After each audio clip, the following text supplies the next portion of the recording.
कि lecture series में आप सभी प्रशिक्षणार्थियों का स्वागत है।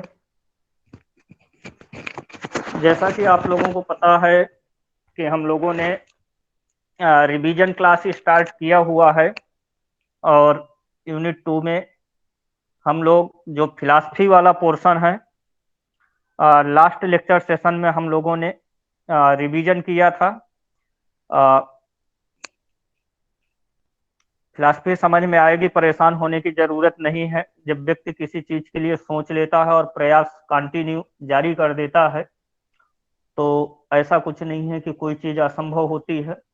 थोड़ा सा रीजन ये होता है कि कोई सब्जेक्ट हमारे लिए नया होता है तो उस नए सब्जेक्ट को थोड़ा सा समझना, कुछ दिन उसकी टर्मिनोलॉजी को समझना कुछ कठिन होता है। लेकिन ऐसा भी नहीं है कि अगर लगातार किसी चीज के लिए प्रयास करना जारी कर दें तो उन समस्याओं का समाधान नहीं किया जा सकता है। तो कहना यह है कि सारे लोग बिल्कुल एकदम माइंड फ्रेश करके बैठें, कॉपी पेन ले करके बैठें और प्रयास मेरा ये रहेगा कि एक वर्ड को 2 बार, 3 बार, 4 बार, 5 बार रिपीट करने का। उसमें किसी भी जो भी इंटेलिजेंट स्टूडेंट हो उनको ऐसा ना लगे कि सर एक ही चीज को बार बार करके रिपीट करते हैं, क्योंकि रीजन ये होता है क्लासरूम में क्लास में कहीं ना कहीं इंडिविजुअल डिफरेंसेस होता है। तो उस व्यक्तिगत विभिन्नता को दृष्टिगत रखते हुए कहीं ना कहीं अगर बार बार करके रिपीट किया जाता है तो जो एवरेज स्टूडेंट होते हैं या एवरेज से नीचे वाले होते हैं तो कहीं ना कहीं वो सबके लिए फायदेमंद होता है। और फिर कॉन्टेक्ट क्लासेज में ये भी होता है कि एक बार अगर कोई चीज मिस हो जाती है तो वहां पे आप दोबारा से पूछ सकते हो। और ऑनलाइन क्लासेस में इस चीज की भी प्रॉब्लम होती है कि अगर कोई चीज मिस हो गई बीच में तो पता चलता है उसको भी बीच में आप लोग नहीं पूछ पाते हो। तो इसलिए हम रिपीट करते हुए पढ़ाएंगे और आप लोग कॉपी पेन ले करके थोड़ा सा बैठिएगा।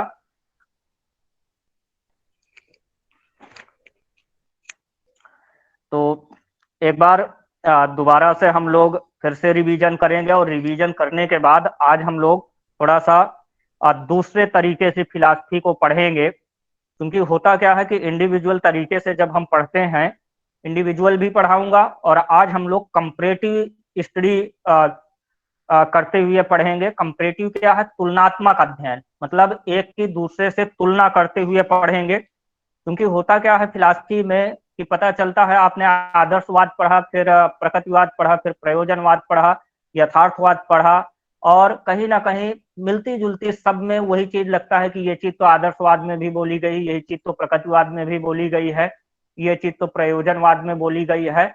और जब इसके ऑब्जेक्टिव क्वेश्चन फंसते हैं तो वहां पे इतना डाउट उत्पन्न होता है कि बड़ी कंफ्यूजन की स्थिति हो जाती है कि ये बात आदर्शवाद के अनुसार बोला गया है कि प्रकृतिवाद के अनुसार बोला गया है कि प्रयोजनवाद के अनुसार बोला गया है। तो कहीं ना कहीं इसको हम लोग तुलनात्मक अध्ययन करके पढ़ेंगे एक से दूसरे को, और इंडिविजुअल भी हम डिटेल में भी पढ़ेंगे, आएगा समझ में, तो उसके लिए परेशान होने की जरूरत नहीं है। तो कॉपी पेन ले करके बैठिएगा। जैसे कि फिलॉसफी फिलॉसफी को हम लोगों ने दर्शन बताया था और फिलॉसफी इंग्लिश का वर्ड है जिसे 2 शब्दों में बांटा गया है, फिलोधन सोफिया। फिलोधन सोफिया। फिलो का अर्थ होता है ज्ञान और सोफिया का अर्थ होता है प्रेम या लगाव।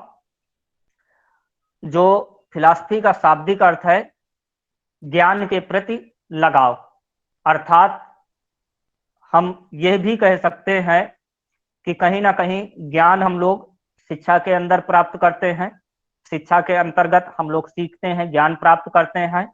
और ज्ञान के प्रति अगर फिलॉसफी का कहीं ना कहीं लगाव बताया जा रहा है तो ये माना जा सकता है कि शिक्षा के साथ दर्शन शास्त्र का बहुत ही महत्व है। कहीं ना कहीं शिक्षा के लिए दर्शन की बहुत बड़ी उपयोगिता है, क्योंकि दर्शन कहीं ना कहीं सही और गलत का निर्णय करने की क्षमता विकसित करता है। हम लोगों में। तो दर्शन यानी फिलॉसफी, फिलोधर्म, सोफिया। फिलो का अर्थ हमने बताया ज्ञान, और सोफिया का अर्थ लगाव, यानी ज्ञान के प्रति लगाव ही दर्शन है। दर्शन को बताया था कि दर्शन को दो भागों में बांटा गया है। दर्शन को कितने भागों में बांटा गया है? तो दर्शन को दो भागों में बांटा गया है। एक है आपका आस्तिक और दूसरा है आपका नास्तिक। यानी अगर जनरल वे पे हम लोग आस्तिक और नास्तिक को देखते हैं तो ये पता चलता है कि जो ईश्वर में विश्वास करे उसे हम आस्तिक कहते हैं, और जो ईश्वर में विश्वास नहीं करता उसको हम नास्तिक कहते हैं। लेकिन फिलॉसफी के अनुसार ये बोला जा रहा है आस्तिक यानी जो वेदों की प्रामाणिकता को माने वो आस्तिक है, और जो वेदों की प्रामाणिकता को ना माने उसको हम नास्तिक कहते हैं।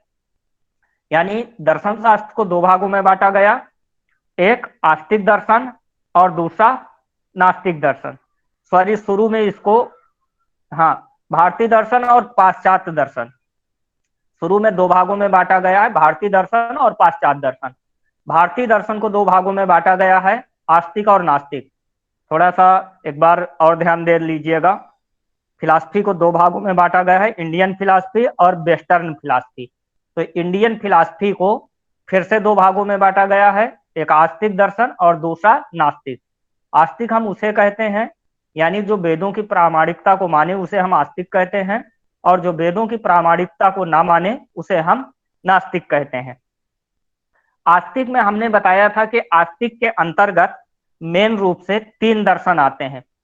ध्यान दीजिएगा कि आस्तिक दर्शन के अंतर्गत मुख्य रूप से तीन दर्शन आते हैं। तीन दर्शन वो कौन कौन से हैं? सांख्य दर्शन, न्याय दर्शन और मीमांसा। सांख्य दर्शन, न्याय दर्शन और मीमांसा दर्शन, मेन रूप से तीन दर्शन ही हैं। लेकिन इन तीन दर्शनों को फिर से बांटा गया है। जैसे सांख्य को बांटा गया है सांख्य और योग में, सांख्य दर्शन और योग दर्शन। ये सांख्य को दो भागों में बांटा गया है। फिर से पहले हमने शुरुआत में बताया कि यानी आस्तिक दर्शन के अंतर्गत कुल तीन दर्शन हैं जिनका हम लोग अध्ययन करते हैं, इंडियन फिलॉसफी के अंतर्गत पढ़ते हैं, अध्ययन करते हैं। पहला दर्शन है आपका सांख्य दर्शन, दूसरा है आपका न्याय दर्शन और तीसरा दर्शन है आपका मीमांसा दर्शन। सांख्य को दो भागों में बांटा गया है, सांख्य और योग। कितने भागों में बांटा गया है सांख्य को? नंबर एक सांख्य और दूसरा योग, यानी सांख्य को दो भागों में बांट दिया गया, सांख्य और योग हो गया। फिर इसके बाद जो दूसरा दर्शन था न्याय, तो न्याय को फिर दो भागों में बांटा गया है, एक आपका न्याय है और दूसरा आपका वैशेषिक है। एक न्याय और दूसरा वैशेषिक। जो तीसरा दर्शन है आपका जिसे हम मीमांसा कहते हैं, तो मीमांसा को फिर से दो भागों में बांटा गया है, पूर्व मीमांसा और उत्तर मीमांसा। कितने भागों में बांटा गया है? पूर्व मीमांसा और उत्तर मीमांसा। अब फिर से शुरू से देखते हैं, सांख्य, न्याय, मीमांसा, ये मेन रूप से तीन दर्शन हो गए इंडियन फिलॉसफी के अंतर्गत। और सांख्य को हमने सांख्य और योग में बांटा, न्याय को न्याय और वैशेषिक में बांटा, और मीमांसा को पूर्व मीमांसा और उत्तर मीमांसा, ये दो भागों में बांटा गया। तो ऐसे करके कुल कितने दर्शन हो गए? टोटल 6 दर्शन हो गए। हमने आपको 6 दर्शन बताए थे कि आस्तिक दर्शन के अंतर्गत कुल टोटल 6 दर्शन आते हैं। 6 में से आपका सांख्य, योग, न्याय, वैशेषिक, पूर्व मीमांसा, उत्तर मीमांसा। बहुत बार इनके प्रतिपादक भी पूछ लेता है, जैसे सांख्य दर्शन के प्रतिपादक कौन है? तो कपिल मुनि है। सांख्य दर्शन के प्रतिपादक आचार्य कपिल मुनि को कहा जाता है। योग दर्शन के प्रतिपादक पतंजलि हैं, सब लोग आप सुन रहे हैं। योग दर्शन के प्रतिपादक पतंजलि हैं। न्याय दर्शन के प्रतिपादक गौतम हैं। न्याय दर्शन के प्रतिपादक गौतम हैं। वैशेषिक जो दर्शन है, तो वैशेषिक दर्शन के प्रतिपादक कणाद को माना जाता है। वैशेषिक दर्शन के प्रतिपादक कणाद। पूर्व मीमांसा के प्रतिपादक हैं जैमिनी। पूर्व मीमांसा के प्रतिपादक कौन है? जैमिनी है। और उत्तर मीमांसा के प्रतिपादक वादरायण हैं। ये थोड़ा सा मैंने इसको डिटेल में बताया है, हो सकता है आप लोगों के लिए नया लग रहा हो, इसलिए बातें समझ में ना आ रही हों, लेकिन आप नोट करते जाइए, वीडियो को रिकॉर्ड कर लीजिएगा और बार बार करके उसको जब आप सुनेंगे तो वो सारे कॉन्सेप्ट आपके ब्रेन पे बैठ जाएंगे। फिर परेशान होने की बात नहीं है, आ जाएगा। हमने पहले दर्शन बताया, दर्शन को दो भागों में बांटा, एक एक भारतीय दर्शन और दूसरा पाश्चात्य दर्शन। भारतीय दर्शन को हम लोग इंडियन फिलॉसफी कहते हैं और जो पाश्चात्य दर्शन है उसको हम वेस्टर्न फिलॉसफी कहते हैं। इंडियन फिलॉसफी को फिर से दो भागों में बांटा गया है, आस्तिक दर्शन, नास्तिक दर्शन। आस्तिक जो वेदों की प्रामाणिकता को माने उसे हम आस्तिक दर्शन कहते हैं, और जो वेदों की प्रामाणिकता को न माने उसको हम नास्तिक दर्शन कहते हैं। अब आस्तिक दर्शन को हमने बताया कि मेन रूप से पहले तीन ही थे, लेकिन उन तीन दर्शनों को भी बांट दिया गया है। तो कुल आस्तिक दर्शन के अंतर्गत 6 दर्शन हो गए हैं। 6 में से सांख्य दर्शन, दूसरा योग दर्शन, तीसरा न्याय दर्शन, चौथा वैशेषिक दर्शन, पांचवा है आपका पूर्व मीमांसा, और फिर आपका है उत्तर मीमांसा। ऐसे करके टोटल आस्तिक दर्शन के अंतर्गत 6 दर्शन हो गए। सांख्य दर्शन के प्रतिपादक हमने बताया कपिल, योग दर्शन के पतंजलि हैं, न्याय के गौतम, वैशेषिक के कणाद और पूर्व मीमांसा के जैमिनी हैं, और उत्तर मीमांसा के प्रतिपादक वादरायण हैं। अगर यहां से ऑब्जेक्टिव क्वेश्चन बनते हैं तो उनको अब पकड़ सकते हैं। जैसे पूछ लिया जाए आपसे कि उत्तर मीमांसा के प्रतिपादक कौन है, तो आप बता सकते हैं कि वादरायण है। वैशेषिक के कौन है? कणाद हैं। सांख्य दर्शन के कौन है? कपिल हैं। योग दर्शन के कौन है? पतंजलि हैं। कुल दर्शनों की संख्या कितनी है? तो 6 है आस्तिक दर्शन के अंतर्गत। उनके अगर नाम दे देते हैं या कोई दूसरा नास्तिक वाला उसमें मिला देते हैं तो उसमें भी आप पकड़ सकते हैं कि हाँ, आस्तिक दर्शन के अंतर्गत ये दर्शन रखे गए हैं। चलिए, तो हम लोगों ने आस्तिक दर्शन देख लिए कि ये 6 हैं, और उन 6 के प्रतिपादक के बारे में भी देख लिया। इसके बाद बात आती है नास्तिक दर्शन की। तो नास्तिक दर्शन के अंतर्गत 3 दर्शन है। नास्तिक दर्शन कौन है? 3 दर्शन, यानी जो वेदों की प्रामाणिकता को नहीं मानते हैं उनको हम नास्तिक दर्शन के अंतर्गत रखते हैं। और नास्तिक दर्शन के अंतर्गत 3 दर्शन आते हैं। उन 3 दर्शनों में नंबर 1 है आपका चरवाक दर्शन, नंबर 2 है जैन दर्शन, और नंबर 3 है बौद्ध दर्शन। चरवाक, जैन, बौद्ध, ये नास्तिक दर्शन के अंतर्गत आते हैं। चरवाक के जो प्रतिपादक हैं वो चरवाक हैं। चरवाक दर्शन के प्रतिपादक चरवाक हैं।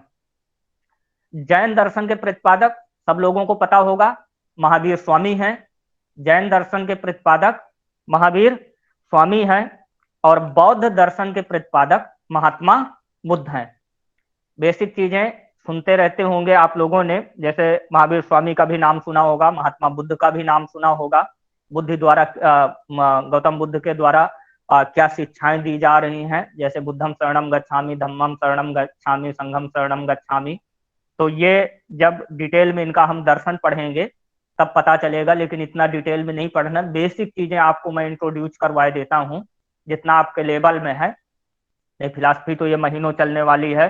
जब इन सांख्य दर्शन को पढ़ेंगे, योग दर्शन पढ़ेंगे, न्याय पढ़ेंगे, वैशेषिक पढ़ेंगे, पूर्व मीमांसा पढ़ेंगे, उत्तर मीमांसा पढ़ेंगे, तब तो ये बहुत डिटेल में जाएगा, लेकिन इतने डिटेल में नहीं पढ़ना है। बेसिक चीजों से हमें यहाँ पे रूबरू होना है। तो जैसे नास्तिक दर्शन के अंतर्गत आपको बता दिया गया कि 3 दर्शन है, चरवाक दर्शन, जैन दर्शन और बौद्ध दर्शन। चरवाक के प्रतिपादक चरवाक हैं, और जैन दर्शन के प्रतिपादक महावीर स्वामी हैं, और बौद्ध दर्शन के प्रतिपादक महात्मा बुद्ध को माना जाता है। इसके बाद जब पाश्चात्य दर्शन में आते हैं, यानी वेस्टर्न फिलॉसफी में आते हैं, ये तो इंडियन फिलॉसफी का पार्ट हो गया कि इतने दर्शन हमें आस्तिक दर्शन के अंतर्गत पढ़ना है, इतने नास्तिक दर्शन के अंतर्गत पढ़ना है, इन दर्शनों के ये प्रतिपादक हैं। इसके बाद जब वेस्टर्न फिलॉसफी की बात आती है तो वेस्टर्न फिलॉसफी को 3 भागों में बांटा गया है। वेस्टर्न फिलॉसफी को 3 भागों में बांटा गया है। प्राचीन पाश्चात्य दर्शन, मध्यकालीन पाश्चात्य दर्शन और समकालीन पाश्चात्य दर्शन। वेस्टर्न फिलॉसफी को भी 3 भागों में बांटा गया है, प्राचीन पाश्चात्य दर्शन, मध्यकालीन पाश्चात्य दर्शन और समकालीन पाश्चात्य दर्शन। अब जो प्राचीन पाश्चात्य दर्शन है, इसके अंतर्गत हम 4 फिलॉसफीज को पढ़ते हैं जो मेन रूप से आपके कोर्स में रखी गई हैं। वो है आदर्शवाद, यथार्थवाद, प्रकृतिवाद और प्रयोजनवाद। ये वेस्टर्न फिलॉसफी के पार्ट हैं। आइडियलिज्म, रियलिज्म, नेचुरलिज्म और प्रगैटिज्म। बात समझ में आ रही होगी कि पाश्चात्य दर्शन को हमने 3 भागों में बांटा, प्राचीन पाश्चात्य दर्शन, मध्यकालीन पाश्चात्य दर्शन और समकालीन। यहाँ पे जो हम लोग पढ़ रहे हैं वो वेस्टर्न फिलॉसफी पढ़ रहे हैं और आपके सिलेबस में भी वेस्टर्न फिलॉसफी ही दी गई है। तो प्राचीन पाश्चात्य दर्शन के अंतर्गत आदर्शवाद हो गया, यथार्थवाद हो गया, प्रकृतिवाद हो गया और प्रयोजनवाद हो गया। इसके बाद जब मध्यकालीन पाश्चात्य दर्शन की बात आती है तो मध्यकालीन पाश्चात्य दर्शन में मुख्य रूप से 2 फिलॉसफी आती हैं, अस्तित्ववाद और मार्क्सवाद। कौन कौन सी आती हैं? अस्तित्ववाद और मार्क्सवाद। इसके बाद जो आपकी समकालीन फिलॉसफी है, तो समकालीन फिलॉसफी के अंतर्गत तार्किक विश्लेषणवाद और अनुभववाद, तार्किक विश्लेषणवाद और अनुभववाद। ऐसे करके ये एक संक्षेप में फ्लो चार्ट टाइप आप बना सकते हैं जो टोटल डिवाइडेशन किया गया है। चलिए अब एक एक के बारे में हम लोग देखते हैं। तो आदर्शवाद जो आइडियलिज्म है, तो आदर्शवाद की शुरुआत किसने की? तो आदर्शवाद की शुरुआत सुकरात के शिष्य प्लेटो ने किया। आदर्शवाद की शुरुआत किसने किया? सुकरात के शिष्य प्लेटो ने किया। यानी अगर देखा जाए कि आदर्शवाद को किसने दिया या आदर्शवाद की शुरुआत किसने किया, तो प्लेटो ने किया। ठीक। और यह जो दर्शन है तो ये विचार केंद्रित दर्शन है। विचार केंद्रित यानी वस्तु जगत और विचार जगत दोनों को मानता है, लेकिन विचार पे ज्यादा महत्व देता है। तो इस प्रकार से देखा जाए तो जो आदर्शवाद है वह विचार केंद्रित दर्शन है। और जब दूसरी बात मैंने बताया था तो कहीं ना कहीं यहाँ पे शिक्षक का क्या होता है? वर्चस्व होता है। पूरा का पूरा, चूंकि देवतुल्य तुलना की गई है शिक्षक की, कि आंख बंद करके कहीं ना कहीं शिक्षक के ऊपर विश्वास किया जाता है, तो गुरु को देवता तुल्य संज्ञा दी गई है। तो शिक्षक केंद्रित है। यहाँ पे पूरा का पूरा जो वर्चस्व होता है वो कहीं ना कहीं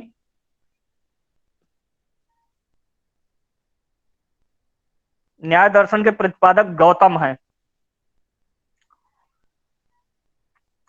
तो शिक्षक का पूरा वर्चस्व होता है, तो इसलिए शिक्षक केंद्रित है।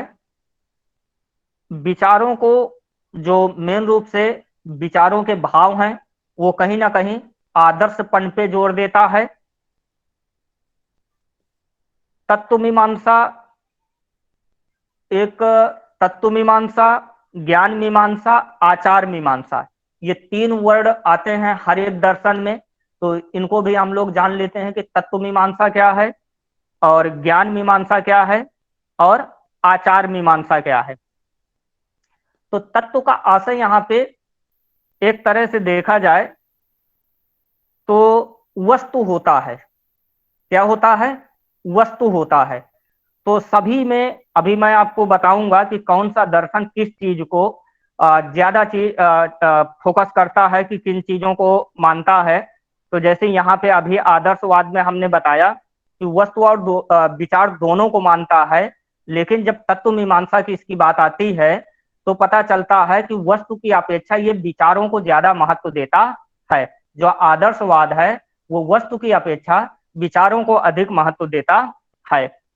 जब ज्ञान मीमांसा की बात आती है, जैसे अभी तत्व मीमांसा, ज्ञान मीमांसा, आचार मीमांसा, तो तत्व तो आपका वस्तु हो गया, तत्व को हम क्या कहेंगे, वस्तु कहेंगे, ठीक। इसके बाद ज्ञान, यानी जब वो दर्शन हम पढ़ते हैं तो उनसे हमें किन चीजों का ज्ञान होता है, तो ये हो गई हमारी ज्ञान मीमांसा। तो जैसे आदर्शवाद का जो ज्ञान मीमांसा है, तो कहीं ना कहीं सत्यम शिवम सुंदरम, अर्थात आदर्शवादी विचारधारा के जो लोग होंगे, तो कहीं ना कहीं वो सत्यता पे ज्यादा जोर देंगे, यानी कि झूठ ना बोलो, सदा सत्य बोलो।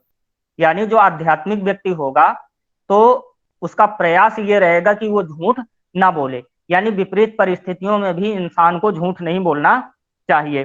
तो इसका जो यानी ज्ञान है वो विचार है, और विचार की जगह हमें कैसे विचारों को मानना है, जो सत्य विचार हो।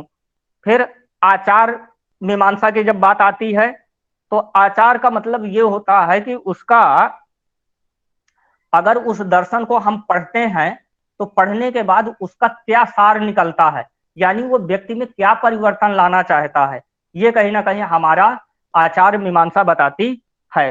तो आपको पता है कि आदर्शवाद में आत्मा अनुभूत की बात की गई है। किसकी बात की गई है, आत्मा अनुभूत की।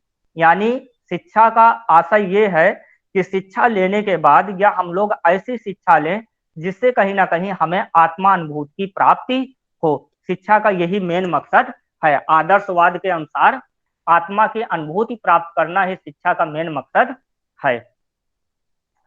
शिक्षक को देवता तुल्य माना गया है, ये चीज आपको बताया ही गया है। अनेकता में एकता का दर्शन है। जो आदर्शवाद है वह अनेकता में एकता की बात करता है, और इसका जो आदर्श वाक है वह सत्यम शिवम सुंदरम है। बाकी डिटेल से इस दर्शन को हम लोगों ने पढ़ लिया था। तो मतलब एक तरह से संक्षेप में अगर इन इन पॉइंटों को आप पकड़ के चलते हैं तो आदर्शवाद से रिलेटेड कोई भी क्वेश्चन अगर आता है तो उसको आप एक्सप्लेन करके लिख सकते हैं। तो जैसे बताया कि आदर्शवाद की शुरुआत प्लेटो ने किया है। विचार केंद्रित दर्शन है, विचारों को अधिक महत्व देता है। शिक्षक केंद्रित दर्शन है, कहीं ना कहीं शिक्षक का जो स्थान है वो देवता तुल्य है। शिक्षक का ही पूरी टीचिंग में वर्चस्व रहता है। कोई भी जैसे शिक्षक पढ़ाता है तो सिर्फ शिक्षार्थी मुख दर्शक बन करके सुनते हैं, तो इसलिए शिक्षक केंद्रित दर्शन है। यहाँ पे शिक्षक की का ही वर्चस्व होता है, शिक्षक का ही बोलबाला होता है, तो शिक्षक केंद्रित दर्शन है। विचारों को भाव और आदर्शों के रूप में मानता है। जो तत्व मीमांसा है वह है वस्तु और विचार, यानी वस्तु को भी मानता है और विचार को भी मानता है, लेकिन वस्तु के अपेक्षा विचारों पे ज्यादा जोर देता है।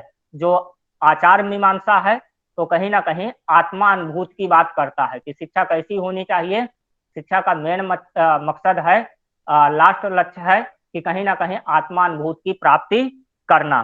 शिक्षक को देवता तुल्य माना गया है, और अनेकता में एकता का दर्शन है। सत्यम शिवम सुंदरन की बात करता है। तो ये आपका रहा आदर्शवाद। अब आदर्शवाद के बाद बात आती है यथार्थवाद की। तो इसको भी संक्षेप में जो पॉइंट बताए जा रहे हैं उनको आप नोट करते जाइएगा, बाकी का फिर आगे का तरीका फिर से देखेंगे। यथार्थवाद, यथार्थ को रियलिज्म कहते हैं, इंग्लिश में रियलिज्म कहते हैं यथार्थवाद। यथार्थवाद का जब संधि विच्छेद करके देखेंगे तो यथा धन अर्थ धनवाद, यथार्थवाद को अगर इसका संधि विच्छेद करके हम देखते हैं, शाब्दिक अर्थ इसका देखते हैं, तो यथा धन अर्थ धनवाद। यथा का मतलब जैसे के तैसा, जैसे, यथा का मतलब क्या होता है, जैसे, और अर्थ का मतलब अर्थ हो गया, वाद का मतलब हो गया वस्तु। यानी यथार्थ का मतलब यह है कि अगर कोई वस्तु हमें जैसी दिखाई देती है वैसी ही उसको हमें मान लेना है। यथार्थ का मतलब, बहुत बार आप कह देते हो कि ऐसी वैसी बातों पे हम लोग भरोसा नहीं करते हैं। यथार्थ यानी जो पूरी तरह से सत्य है, जो सामने दिखाई देती है वही सच्चाई है। जो चीज जैसे सामने दिखाई देती है वही चीज सत्य है। अर्थात सत्यता का पता आपको कैसे चलेगा? तो कहीं ना कहीं इंद्रियों के माध्यम से पता चलेगा। किसके माध्यम से चलेगा? इंद्रियों के माध्यम से चलेगा। तो देखा जाए तो यह इंद्रिय गोचर ज्ञान प्राप्त करता है। जो यथार्थवाद है इंद्रिय गोचर ज्ञान प्रदान करता है, अर्थात ज्ञान को हम लोग कहीं ना कहीं इंद्रियों के माध्यम से अर्जित करते हैं। तत्व मीमांसा की जब बात आती है तो वस्तु और विचार दोनों को मानता है, लेकिन आदर्शवाद में जब बात थी तो आदर्शवाद विचार केंद्रित दर्शन था। वस्तु और विचार उसमें भी माना गया है, वस्तु और विचार इसमें भी माना गया है तत्व मीमांसा में, लेकिन उसमें विचारों को ज्यादा प्रधानता दी गई है और इसमें वस्तु को ज्यादा महत्व दिया गया है। क्यों वस्तु को महत्व दिया गया है? क्योंकि हम लोग इंद्रिय गोचर ज्ञान प्राप्त करते हैं, क्योंकि विचार तो हमारे हमको दिखाई नहीं देते हैं ना। और ये कहता है यथार्थवाद, जो ये सामने दिखाई दे रही हो उसको हमें सत्य मानना है, इंद्रियों के माध्यम से जो हम ज्ञान प्राप्त करते हैं।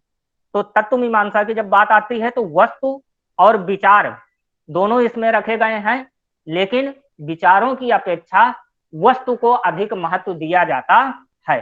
क्यों महत्व दिया जाता है? क्योंकि विचार हमारे हमको दिखाई नहीं दे रहे हैं, बल्कि वस्तु हमारे सामने, ये सही है, गलत है, जिंदा है, मुर्दा है, जो भी है वो सामने हमें दिखाई देती है। तो कहीं ना कहीं विचारों की अपेक्षा वस्तु को अधिक महत्व देता है। ज्ञान की जब बात आती है, ज्ञान मीमांसा की, तो वस्तु केंद्रित दर्शन है। हमने बताया वस्तु केंद्रित दर्शन है। आचार मीमांसा की जब बात आती है तो इंद्रियों को सुखी बनाना, इंद्रियों को सुखी बनाना। इसकी आचार मीमांसा क्या है कि जब आप ज्ञान प्राप्त करोगे, और ज्ञान कहीं ना कहीं आप इंद्रियों के माध्यम से प्राप्त करते हैं, और जब पता चलता है कि आप किसी ज्ञान से संतुष्ट होते हैं तो कहीं ना कहीं उससे आपकी इंद्रियां भी संतुष्ट होती हैं। तो इंद्रियों को सुखी बनाना है। आचार मीमांसा जो है यथार्थवाद की, वह इंद्रियों को सुखी बनाना है। यथार्थ बन चुका है, अगर जैसे आपसे पूछा जाता है कोटेशन में कि यथार्थ बन चुका है, तो यानी वो आपका यथार्थवाद होगा। यथार्थ अभी बन रहा है तो यह आपका प्रयोजनवाद में जाएगा। बन रहा है, और बनने का मतलब जब कहीं ना कहीं कोई चीज चल रही है तो वह आपके प्रैक्टिकली नॉलेज में आ जाता है। अगर यथार्थ बन चुका है तो यह यथार्थवाद में जाएगा, यानी वह काम हो गया, और यथार्थ अभी बन रहा है तो यह आपका प्रयोजनवाद में जाएगा। इसके बाद बात आती है प्रकृतिवाद की। तो प्रकृतिवाद को रूसो ने दिया है।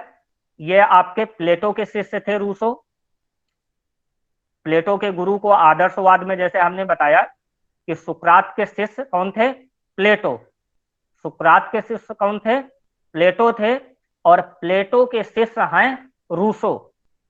प्रकृतिवाद दर्शन को किसने दिया? तो रूसो ने दिया।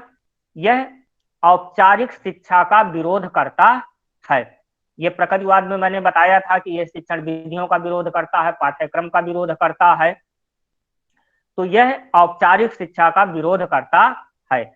यानी जो प्रकृतिवाद दर्शन है, नेचुरलिज्म जिसको हम कहते हैं, वह आपके औपचारिक शिक्षा का विरोध करता है। औपचारिक शिक्षा आप अच्छी तरह से समझ रहे होंगे, क्योंकि औपचारिक और अनौपचारिक दोनों प्रकार की शिक्षाएं हमने बताया है।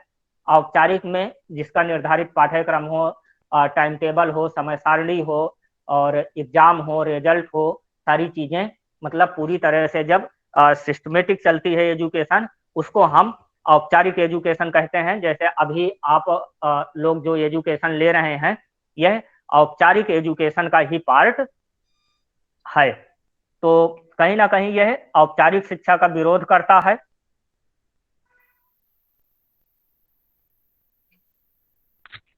स्वयं खोजने पे बल देता है। क्या करता है? स्वयं खोजने पे बल देता है। जब तत्व मीमांसा की बात आएगी तो प्रकृति पे जोर देता है, क्योंकि प्रकृतिवादी दर्शन है। जैसे कि आदर्शवाद में हमने जो इसका तत्व मीमांसा थी, वह हमने बताया कि विचारों को अधिक महत्व देता है। यथार्थवाद में हमने वस्तु को बताया कि जो यानी यथार्थवाद की जो तत्व मीमांसा है वह वस्तु पे ज्यादा विश्वास करता है, और जो प्रकृतिवाद की तत्व मीमांसा है वह प्रकृति पे भरोसा करता है। ज्ञान प्रकृति जन्य होना चाहिए, यानी प्रकृतिवादियों का मानना है कि जो भी बालक को एजुकेशन दी जाए वह ज्ञान प्रकृति जन्य होना चाहिए। प्रकृतिवादियों का कहना है कि बालक को स्वतंत्रता पूर्वक प्रकृति के गोद में छोड़ दो, खुला छोड़ दो, बगैर किसी इंटरफेयर के, उसको जो कुछ भी बनना होगा वो अपने आप ही बन जाएगा, उसे कुछ बनाने की जरूरत नहीं है, क्योंकि प्रकृति ऑलरेडी इस तरह की शिक्षा देती है जिससे कि हमें बहुत सारा ऐसा ज्ञान मिलता है नेचुरल वे पे। जैसे आप लोगों ने पढ़ा होगा कि वृक्ष कबहू नहीं फल भखै, नदी न संचय नीर, परमारथ के कार्य ने साधुन धरा शरीर। क्या वृक्ष कभी अपना फल स्वयं खा लेता है क्या? नदियां कभी अपना जल स्वयं पीती हैं क्या? साधु जो सन्यासी का रूप धारण करता है तो क्या वो अपने लिए करता है क्या? परमारथ के कार्य ने साधुन धरा शरीर, परमारथ यानी दूसरे के कार्य के, दूसरे के भलाई के लिए कहीं ना कहीं साधु अपना ये रूप धारण करते हैं। और नदी भी अपना जल स्वयं नहीं पीती है, और फल भी अपना, पेड़ भी अपना फल स्वयं नहीं खाते हैं। अर्थात जो तत्व मीमांसा है वह प्रकृति पे जोर देती है। ज्ञान मीमांसा कैसी है कि प्रकृति जन्य ज्ञान हमें दिया जाना चाहिए, और आचार मीमांसा जो है वह मनुष्य को सुखी बनाना है। क्या करना है? मनुष्य को सुखी बनाना है। जैसे आदर्शवाद में आपने पढ़ा, आचार मीमांसा में आत्मानुभूति, यही कंपैरेटिव है कि एक दूसरे से कंपैरिजन करना, ऐसे नहीं कि एक को छोड़ते चले जाएं और दूसरे को पकड़ते चले जाएं। आदर्शवाद में जो आज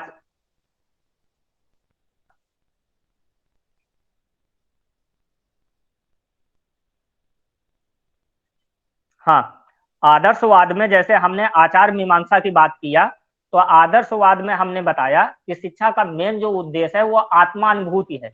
आदर्शवाद का जो आपकी आचार मीमांसा है वो आत्मानुभूति है। और इसके बाद यथार्थवाद में कि जो आचार मीमांसा है वो इंद्रियों को सुखी बनाना है। क्या है? इंद्रियों को सुखी बनाना। और प्रकृतिवाद की जो आचार मीमांसा है वो मनुष्य को सुखी बनाना है। इसके बाद जो इसकी ज्ञान मीमांसा है वो प्राकृतिक जीवन जीने योग्य इंसान को बनाना चाहिए। और हमने आपको ये बताया कि कहीं ना कहीं जो प्रकृतिवाद है या नेचुरलिज्म है, यह औपचारिक शिक्षा का विरोध करता है। अर्थात औपचारिक शिक्षा के अंतर्गत विद्यालय आता है, शिक्षक आता है, समय सारणी आता है, परीक्षा पद्धति आता है, इन सबको का विरोध करता है। और जो प्रकृतिवाद है ये सबसे उपयुक्तता के सिद्धांत को मानता है, सबसे उपयुक्तता का सिद्धांत और जीवन के लिए संघर्ष। जैसे आप लोगों ने डार्विन लैमार्कवाद और डार्विनवाद आप लोगों ने साइंस में पढ़ रखा होगा। तो जैसे इसमें दो बातें मैंने बताई, सबसे उपयुक्तता का सिद्धांत और दूसरा है जीवन के लिए संघर्ष का सिद्धांत। ये प्रकृति हमें शिक्षा देती है। अगर जब तक आप सबसे उपयुक्त बनने का प्रयास नहीं करोगे अपनी स्थित परिस्थितियों के अनुसार, तब तक आप वहां पे उस वातावरण पे सरवाइव नहीं कर पाओगे। कुछ ना कुछ दिनों के बाद ऐसी सिचुएशन आपके सामने क्रिएट हो जाएंगी। अगर आपने सबसे उपयुक्तता का चुनाव नहीं किया, इसका आशय ये है कि आप ये डिसाइड करें कि आज आपकी स्टूडेंट लाइफ है, आज अभी आप लोगों का पालन पोषण खर्च ये सारे के सारा कहीं ना कहीं पेरेंट्स के द्वारा किया जा रहा है और दिया जा रहा है। लेकिन क्या पूरी लाइफ भर पेरेंट्स आपका सपोर्ट करते रहेंगे? कल के दिन आपकी 20 से ऊपर की एज होगी, 22, 23, 24, 25, मैरिज होगी, बच्चे होंगे, घर परिवार होगा, तो कहीं ना कहीं आपके खर्चे बढ़ेंगे। तो क्या तब भी आपके माता पिता या भाई आपका सपोर्ट करते रहेंगे? क्या आपको अपनी फैमिली का बर्डन खुद उठाना पड़ेगा? खुद उठाना पड़ेगा। अगर आज नहीं हम इन परिस्थितियों के अनुसार अपने आप को उपयुक्तता के सिद्धांत का पालन किया, अगर इस तरह से नहीं अपने आप को बनाया, तो कल के दिन जाहिर सी बात है कि हम कहीं ना कहीं परेशान होंगे। तो कल हम कहीं ना कहीं परेशान होंगे। तो सबसे उपयुक्तता का सिद्धांत। फिर नेक्स्ट हमने बताया कि जीवन के लिए संघर्ष। क्या? जीवन के लिए संघर्ष। अगर जो व्यक्ति संघर्ष नहीं करेगा अपने वातावरण परिस्थितियों के अनुसार, तो एक दिन या तो वो व्यक्ति वहां से पलायन करेगा, माइग्रेट करेगा, या तो फिर उसका सृष्टि से अंत हो जाएगा। अगर बदलती हुई परिस्थितियों के अनुसार हमने अपने आप को एडाप्ट करने का प्रयास नहीं किया, सरवाइव नहीं किया, तो फिर आगे चल करके या तो हमारा वहां से पलायन करना होगा या तो हमारा वहां से अंत होगा। जैसे कि आपने जिराफ को देखा कि धीरे धीरे जब क्लाइमेट चेंज हुआ, धरातल की वनस्पतियां खत्म हुई, घास खत्म हो गई, तो कहीं ना कहीं पेड़ पत्तों की अपनी पेट भरने के लिए उसने पेड़ों की पत्तियों को, शाखाओं को खाना चालू किया। इसके लिए उसने क्या किया कि लगातार मतलब उनको चूंकि ऊंचाई में होते हैं पेड़, तो उनको पाने के लिए लगातार उसने प्रयास किया। जब प्रयास किया तो धीरे धीरे हुआ क्या कि कहीं ना कहीं जिराफ के आगे वाली टांगे क्या हो गई? बड़ी हो गई। ठीक। तो कहीं ना कहीं जो प्रकृतिवाद है वो ये बताता है कि सबसे उपयुक्तता का सिद्धांत और जीवन के लिए संघर्ष का सिद्धांत सिखाता है। औपचारिक शिक्षा का विरोध करता है और आचार मीमांसा इसके बताती है कि मनुष्य को सुखी बनाना है और स्वयं खोजने पे जोर देता है, प्राकृतिक पे ज्यादा ध्यान देता है, और साथ साथ रूसो इस प्रकृतिवाद के प्रतिपादक हैं। इसके बाद आता है प्रयोजन। क्या आता है? जो लास्ट दर्शन है आपका, वो है आपका प्रयोजनवाद। तो प्रयोजनवाद को हम लोग प्रगैटिज्म कहते हैं, और ये इंग्लिश के प्रैग्मा कोष से मिलकर के बना है। तो प्रैग्मा का अर्थ होता है क्रिया, और क्रिया जब किसी चीज में आप काम करोगे तो कहीं ना कहीं उसमें परिवर्तन आएगा। अर्थात कहीं ना कहीं जो प्रयोजनवाद दर्शन है, एक तरह से यह प्रैक्टिकल बेस्ड दर्शन है। कैसा दर्शन है? प्रैक्टिकल बेस्ड दर्शन है। सुनी सुनाई पारंपरिक चीजों को, जैसे कि तैसे बातों को यह नहीं मानता है, यह प्रैक्टिकली चीजों पे विश्वास करता है। अर्थात जब इस दर्शन के साथ साथ विज्ञान भी कहीं ना कहीं जुड़ जाता है। जैसे फैन चल रहा है, तो जब आप तब मानेंगे कि मतलब जब करके देख लेंगे कि हाँ, अगर इसमें करंट पास किया जाएगा, ऐसे ऐसे कनेक्शन किया जाएगा, लाइट दी जाएगी, तो फैन चलेगा। यानी प्रैक्टिकल। माइक किसने अपना ओपन कर रखा है?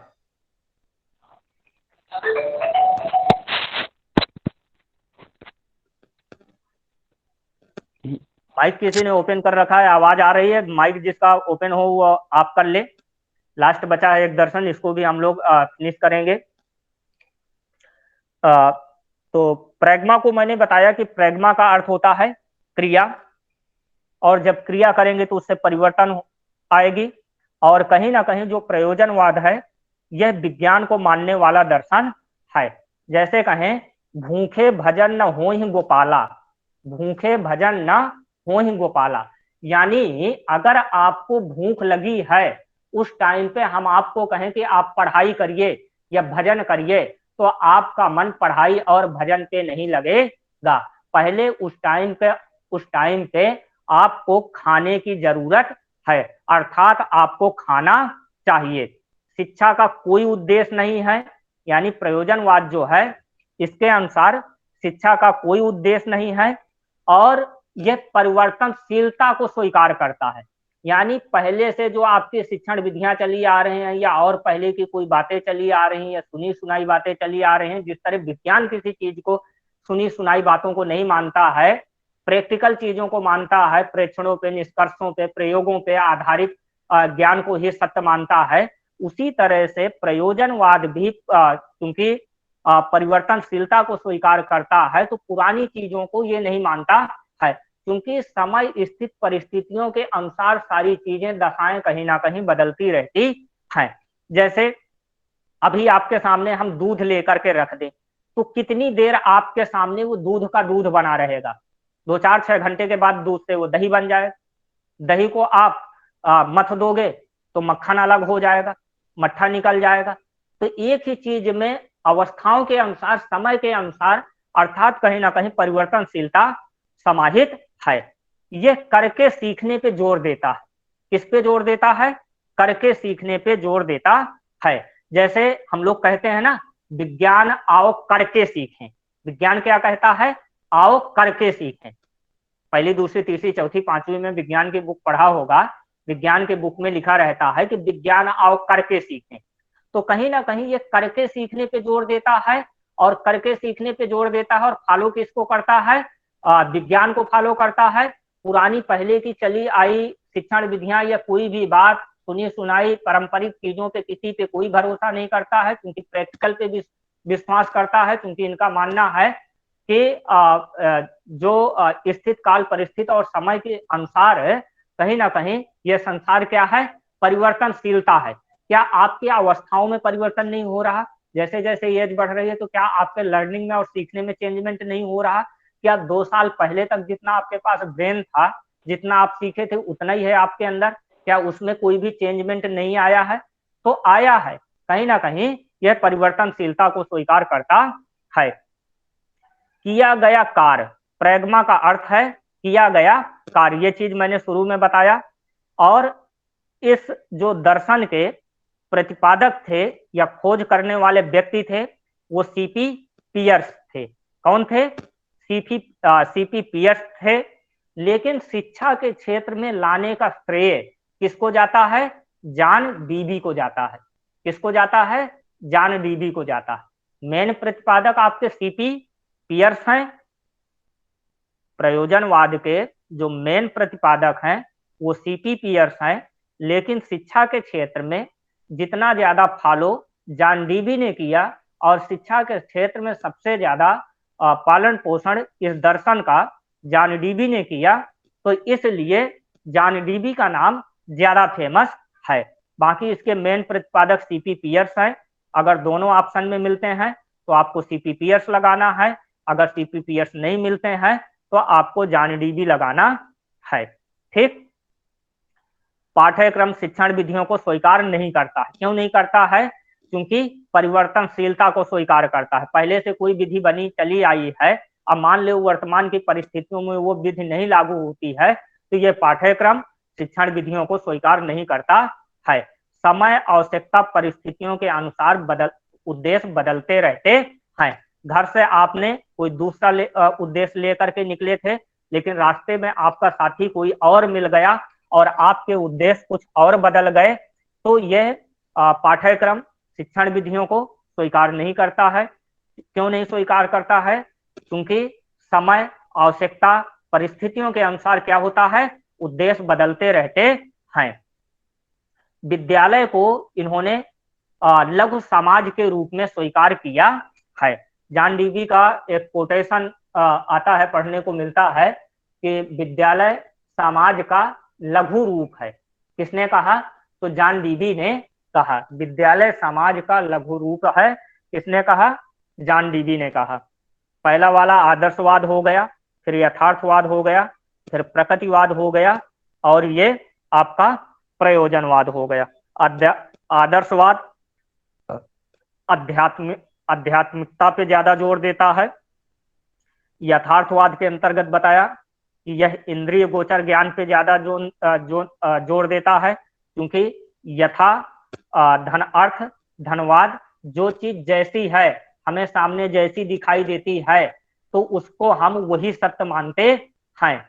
यथार्थवाद यानी जो सामने सच्चाई नजर आ रही है, और जो ज्ञान हम प्राप्त करते हैं वही इंद्रियों के माध्यम से प्राप्त करते हैं। इसमें अध्यात्म और विज्ञान दोनों को रखा गया है। यथार्थ क्यों यथार्थ में भी विज्ञान रखा गया है? क्योंकि यथार्थ में अध्यात्म, क्योंकि जो अरस्तु थे यथार्थवाद के प्रतिपादक शायद बताने को मुझे भूल गया था, तो यथार्थवाद के आपके प्रतिपादक अरस्तु हैं, नोट कर लीजिएगा। आदर्शवाद के प्लेटो बताया है, यथार्थवाद के अरस्तु बताया है, प्रकृतिवाद के रूसो बताया है, और प्रयोजनवाद के आपके सीपी पियर्स और जॉन डीवी, मेन रूप से जॉन डीवी हैं। ठीक, क्योंकि दिया सीपी पियर्स ने है, लेकिन शिक्षा के क्षेत्र में पल्लवित और पोषित करने का काम जॉन डीवी ने किया है, इसलिए जॉन डीवी का नाम भी ज्यादा फेमस है। तो आदर्शवाद के प्रतिपादक प्लेटो, यथार्थवाद के अरस्तु, प्रकृतिवाद के रूसो और प्रयोजनवाद के हैं आपके जॉन डीवी। आदर्शवाद आध्यात्मिकता पे ज्यादा जोर देता है और विचारों को ज्यादा मानता है, शिक्षक केंद्रित दर्शन है, सत्यम शिवम सुंदरम से जोर देता है, शिक्षक को देवता तुल्य मानता है। यह आदर्शवाद की चीजें थी। यथार्थवाद में हमने बताया कि इनके जो प्रतिपादक हैं वह अरस्तु हैं। जो वस्तु जैसे दिखाई देती है, यथा धन अर्थ धनवाद, जो चीज जैसे दिखाई देती है उसको उसी रूप में मान लेना। तो अध्यात्म प्लस विज्ञान, क्योंकि जो चीज जैसी दिखाई देगी तो वो विज्ञान के माध्यम से ही तो सही साबित करेंगे।